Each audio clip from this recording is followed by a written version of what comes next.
Hey, welcome back to Mocktails with Marina. I'm your host, Marina, and today we'll be discussing kava bar culture and experiences.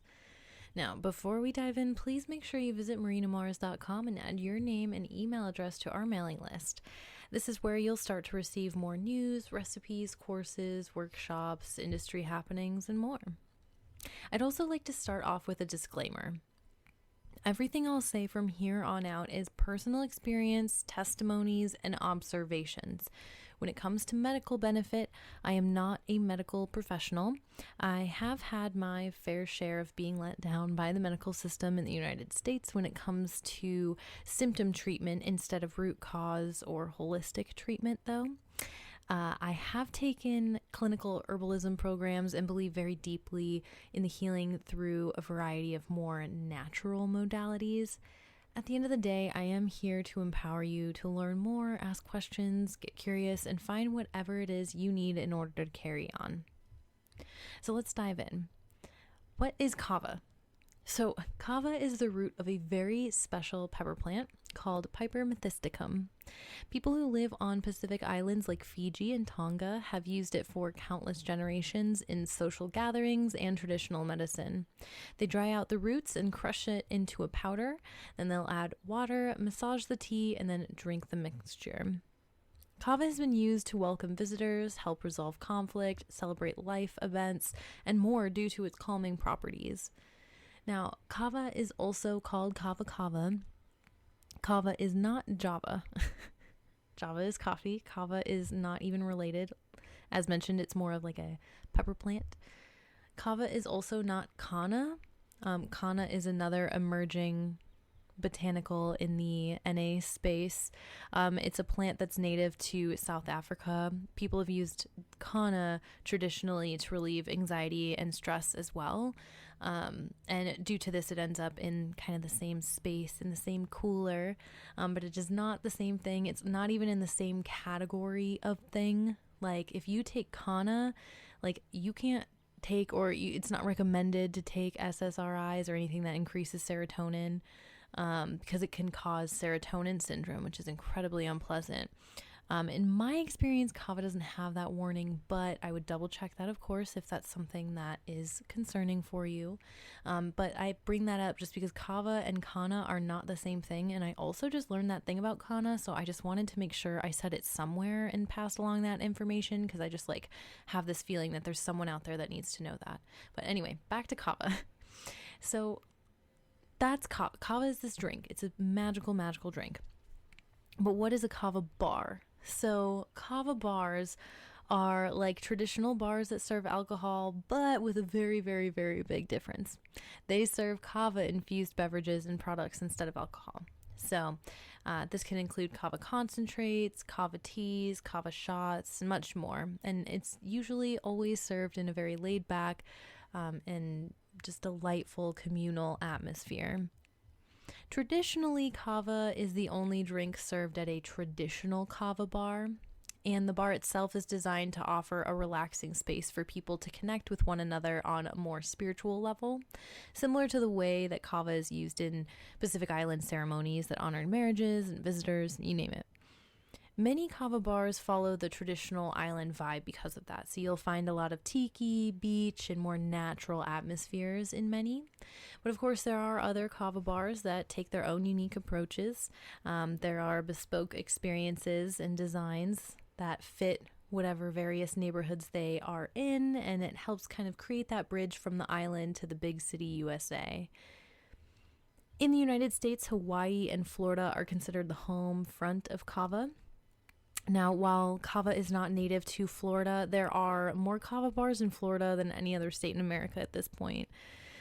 Nowadays, there's a new one opening every month in a new place, so it's really exciting to see. It's such an exciting time to be getting to record this podcast. I've never gotten to be a part of an emerging industry like this, so it's just so exciting. I can't wait to see what happens in 10 years and come back and listen to this episode. Especially knowing that we are kind of at this beautiful point where there's these trends that are going very far away from alcohol, more than really any other time in human history that I know of. I've tried to ask any history buff I know, I'm when else did they not drink this much alcohol? It's a record-breaking time. So it's no wonder that there's a boom that's happening in kava bars in the United States. And to put a little bit more of a timeline to this, kava bars started slowly popping up after 2002. The first one was in Florida. The boom didn't start until like 2015, because that's when the World Health Organization ruled kava as safe to drink. So since then, that's when it's just absolutely exploded. And there's one thing, I don't know if this is a controversial statement or unpopular opinion, but I stand by it. I stand by this. A kava bar is not a place that's just simply serves kava. Like, you can't just serve kava and call yourself a kava bar. If there's no connection or no focus on community in your establishment, then you own a beverage shop that happens to serve kava, but you're not a kava bar. Now, the main common occurrences that happen at a kava bar, like I said, connection, right? So connection comes in the form of vibe. Like, what are the kava tenders talking about? What are people, what's their main focus while they're hanging out in the space? Are they hanging out with people? Are they solo? Are they open to new connection? Are they open to new ideas? Events. Are there events that are held in the space that foster that connection?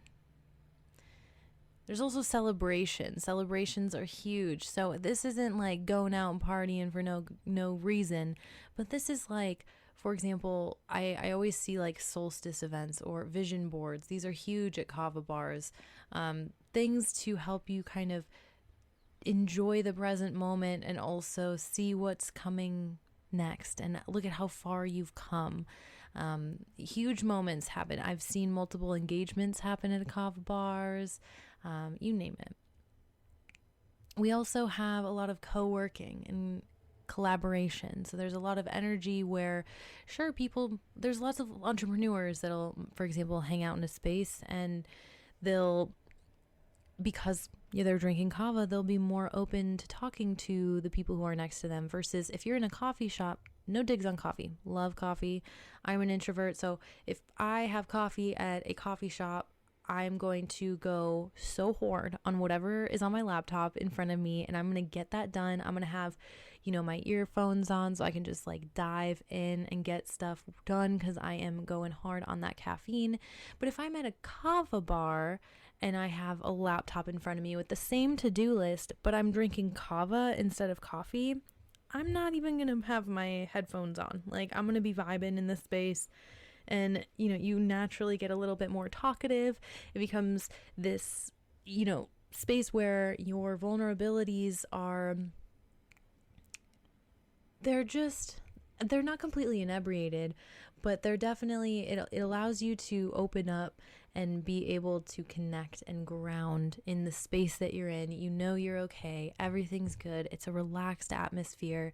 It's just time to make magic. So when you're in a space where you are working on something and then you get stuck on something and you hear a conversation, it's totally normal in a kava bar, for example, even if you don't know the people, to just jump into a conversation. Like, that's very normal. In fact, it's like encouraged in a lot of spaces where people will be like, hey, sorry, I just overheard you. Like, that's interesting. Like, I have this other thing that kind of relates. Maybe we can talk about it. Like, I've seen it more often than not. And even not even just like regulars of the space, but like people who just like come in for the first time, they can't help but to make friends with the people around them. And they're looking around and they're like, oh my goodness, like, I'm never normally this way. Like, why am I so like connected to everyone here? Like, is it the vibe? It's like, yes, of course the vibe is cool, but also it's the kava. So, this magical drink lends itself to helping people a little bit better. Now let's switch back over to talking about kava. Let's talk about the benefits of kava and what it has to do with the zero proof lifestyle. So the cool thing about kava is that you don't drink it to forget, you drink it to remember.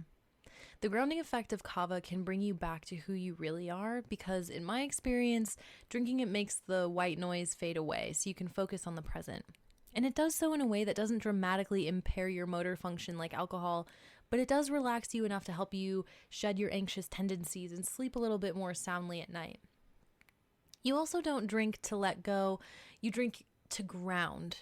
So you don't forget anything when you drink kava, but your body relaxes enough to give you the space to think and to resolve whatever issues are keeping you down.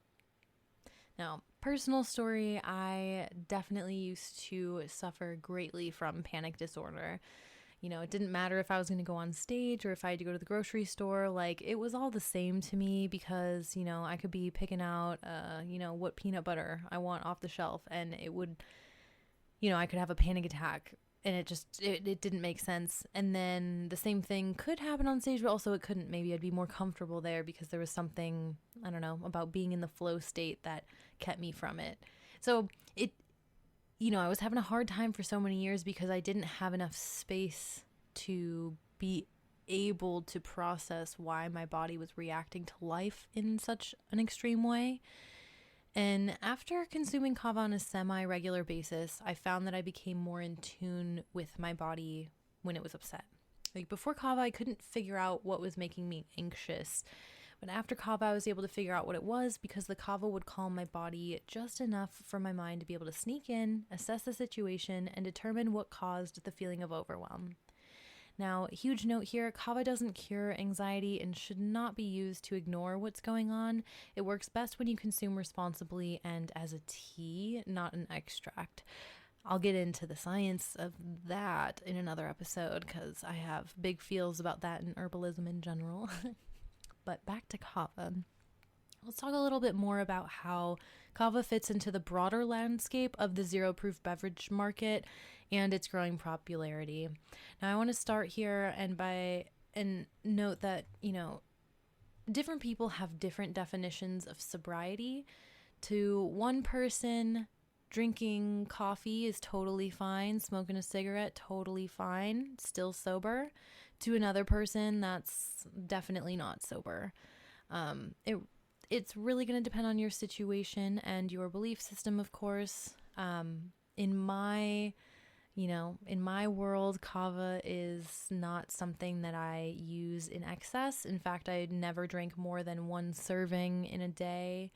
I did it first. There's a reverse tolerance effect with kava where you kind of drink a little bit more at first in order to feel the effects. But once I started drinking it, I never needed more than like a serving every other day, every third day. Some days literally sometimes I can go a month and I don't even think about it and I don't even have any. And then other times I'm like, one can of Lalo wouldn't hurt. That sounds delightful.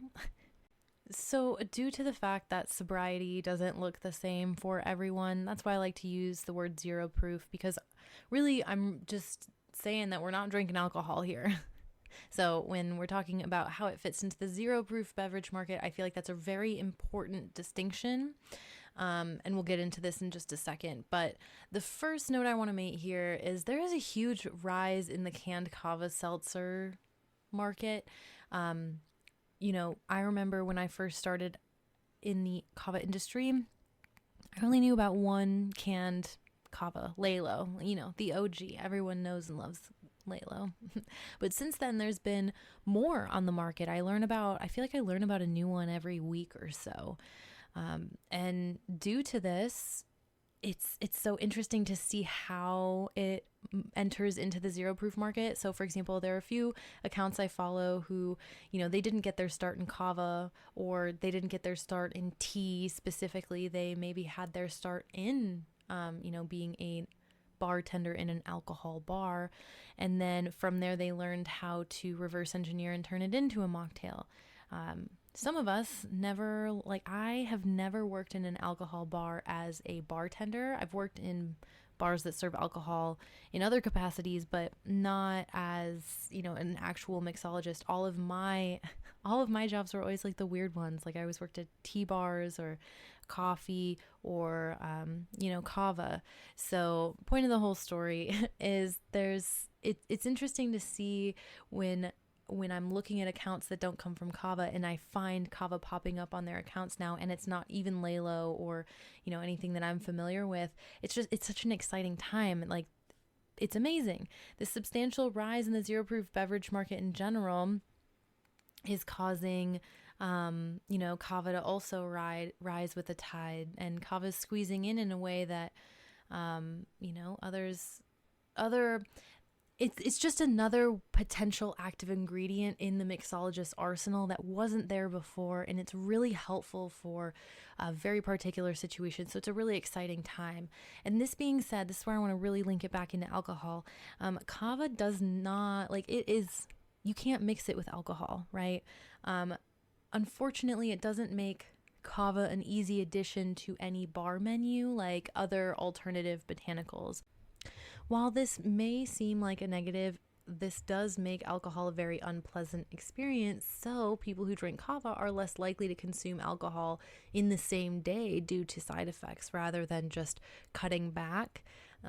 It does offer a little bit more incentive to stay away, which can be helpful for certain people because, we all have different motivations and different ways of inspiring change. But this also means, again, if you can't hang out in a bar and consume kava, maybe you're going to want to go somewhere else. Maybe you're going to want to actually change your scenery instead of just what's in your cup. So you start to feel this whole lifestyle kind of change. This guides kava drinkers to not only choosing that different environment, but it ends up, like we were talking about what kava bars are. It brings you into this world of connection. And then from there, you have no idea what could happen, the amount of possibilities. I'm telling you, the types of people I've met at kava bars have been unlike any other place on planet Earth. And I ran away with the circus, so that kind of says a lot. When I say I ran away with the circus, those of you who are new in my audience, I literally moved from Wisconsin. I went to UW-Madison for math, and then I moved to Las Vegas, ran away with the circus, did the damn thing, and then COVID hit, and then, I switched it up a little bit because we all had to. So when I say that I have met the most interesting people and the most inspiring, I don't know what to say other than miracles of coincidence, that's happened at kava bars more than anywhere else on planet Earth. And I know I've talked to so many people about this. It's like a kava bar effect. But you don't know what you don't know until you drink your first cup of kava. So that all being said, kava is received in a lot of different ways. I am obviously a big proponent of it, so this is going to be a very biased podcast. All of my podcast is biased. That's why it's me. It's Mocktails with Marina. That's just how it is. Very opinionated. But a lot of these things, again, are backed up by experiences and observances that have occurred over the course of years and working very deeply in the industry. One particular instance that I had to deal with, which I thought was fascinating, was the rise in questions from local governments concerning kava. So for those of you who are not familiar with kava bars, oftentimes they also serve kratom. That'll be a whole nother podcast. I have so many mixed feelings about kratom. It's insane. But point of this story is usually kratom is the thing that's attacked, not so much the kava. But in some cases, kava is. In Maricopa County, Arizona, a local measure passed making it illegal to serve kava in any mixed drink. You're legally only allowed to serve it in its traditional form, which is a straight up brewed tea and water. This is a very recent measure that affects only new businesses, as any kava bar that opened prior to September 2023, I believe, they're all grandfathered in for now. But when the local government was contacted so that, figure out why this occurred, as no kava bar in the county had caused any significant health events to any of our knowledge, no one knew why this measure was put into place. And when I dealt with a public health inspector in December of 23, I found that they were not informed themselves, and some inspectors weren't even aware of the new kava regulations themselves. This made me think that this wasn't a matter of public safety, but rather a matter of private business interests from the pharmaceutical companies. This has happened in many places. There's a crazy polarization of, botanical propaganda out there in general, but also it's crazy because there are herbs that have been around for like thousands of years that no one's ever had any issues with. But once we find out that it helps with something that another pharmaceutical drug does as well, it kind of comes under scrutiny, and sometimes for good reason, absolutely, but other times it's just absolutely about people who abuse it or aren't ingesting it properly, or people, shady companies who don't give a shit about people, and they, you know, serve low quality product. So, on one hand you understand, but when you look at the state of Arizona as a whole and, how this matter was released, one can only truly, speculate at this point. But the fact of the matter is, this botanical has been around for thousands of years. Very little research has been done to back up the reasoning made by the government for it to not be considered a safe supplement. Again, like I mentioned at the top of the episode, the World Health Organization had dubbed kava as safe to drink in 2015. So very misguided. I'm not really understanding to this day why they did that. We'll see how long that lasts. So a random side note that I wanted to mention here, because when we talk about the broader landscape of zero proof beverages and its growing popularity, is kind of that's going to be a huge societal event that's happening here. Like, this is disrupting many marketplaces. All these alcohol companies that fuel so many things, like, they're all losing profits. Rather, I want to say they're losing the growth that they would have normally experienced as time goes on, because the next generation isn't even interested. It's not something that's happening. And then a lot of people in general are just getting tired of it, especially when all these other options are very, very readily available. It's a wild time to be alive, and it's a beautiful thing to see. I will always have a soft spot for kava bars. I worked in one for almost 3 years, and I stuck around because I've always found amazing people, amazing conversation, and amazing growth within them. I don't believe there's such thing as a competition in this industry yet, even though I'm saying it's hugely booming. Why is it booming? There's so much demand, and there's not enough products on the market. There's not enough people who know enough to accurately talk about it. And this is the danger. This is the catch-22. If our industry is not educated, like, this is why I'm here. Like, this is why I'm doing this podcast. If people are not educated and having conversations, they're going to serve the product wrong. They're going to serve the product wrong, and it's going to hurt someone. And it's going to hurt someone, and it's not just going to hurt that one person. It's going to hurt everyone in the industry, even the people who know how to use it right. We're not going to be able to use it anymore. Kava and Kratom, you see it left and right, going lawsuit after lawsuit because there's some dumb idiot who doesn't want to care about people, and they want to say, hey, I'm going to serve this product that I know is cut with bad stuff. There's a lot of gas stations that do this. They'll cut their product with some filler, some dust, and say, here, just so that they can make extra money. And it makes you sick, and then it makes you have a bad experience, and then it makes you never want to trust in these botanicals again. And so you go back to the pharmaceutical companies. That's what they want. And, I get really passionate about this because I've had a hard time in general, and you'll learn a lot more about it as the podcast unfolds. But basically, there were many reasons why I never wanted to touch a lot of anti-anxiety medications. And this was kava was a saving grace for me. And it wasn't something that pulled me away from my problems. It gave me a vehicle to face them head on, and to be able to know that, I'm in the moment, everything's okay, and I can face it and move forward. I can open up, and it's okay to, learn more and tell about your own story and connect with people on a different level. This is something that has been revolutionary in my life and the life of many others, and I will always be an advocate of it. And I want to continue this conversation. I know, I don't make money on kava, for the record, no kava company sponsors me. This is just,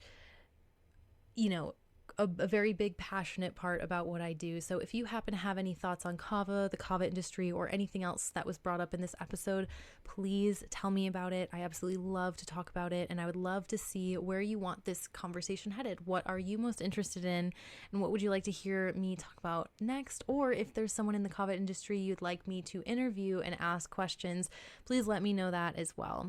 You can do so by heading on over to my Instagram, Mocktails with Marina. Find the post on this podcast episode and leave me a comment. If you want to keep it between us, that's totally cool. Go ahead and send me an email, hello@marinamars.com, or a DM on Instagram, and I'd love to hear all about it.